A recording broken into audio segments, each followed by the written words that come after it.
جب حضرت آدم اور حوا مل کر ساتھ رہنے لگے، دونوں سے مل کر انسانی نسل کا سلسلہ شروع ہوا۔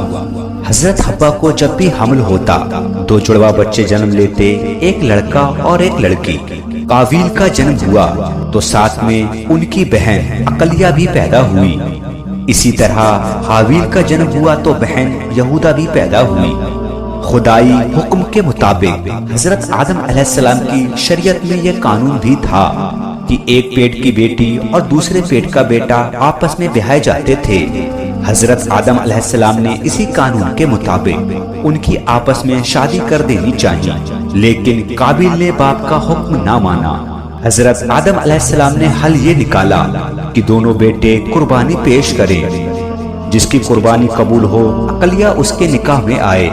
اس زمانے میں قربانی کا دستور یہ بنایا گیا تھا کہ اگر دو آدمی آپس میں جھگڑتے تو دونوں اپنی اپنی قربانی پہاڑ پر رکھتے، پھر بنا دھوئیں کی آگ آسمان سے اترتی اور جو حق پر ہوتا تھا اس کی قربانی کو قبول کر لیتی تھی۔ جب دونوں بھائی راضی ہوئے تو حابیل نے ایک موٹا تازہ میدا اپنے گلے سے جدا کیا اور قابیل ایک ٹوکرا گیہوں کا لے جا کر رکھ آیا۔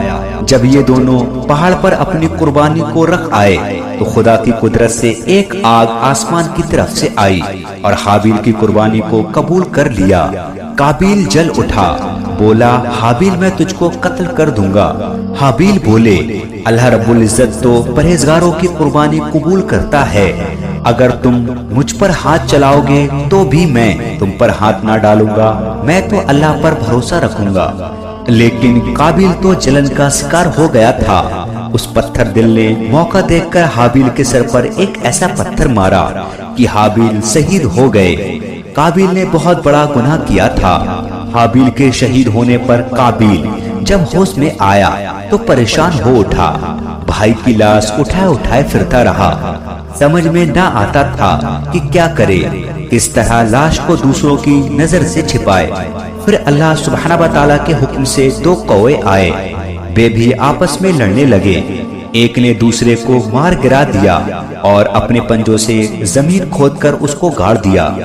قابیل اس پورے واقعے کو اپنی آنکھوں سے دیکھ چکا تھا۔ من ہی من سوچنے لگا، افسوس کہ کوے سے بھی میں گھٹیا ہوں کہ اپنے بھائی کی لاش کو چھپا بھی نہیں پاتا۔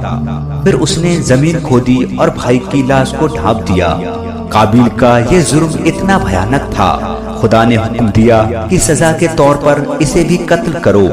قابیل کو معلوم ہوا تو وہ بھاگ کھڑا ہوا اور یمن دیش پہنچا۔ وہاں وہ آگ کی پوجا کرنے لگا۔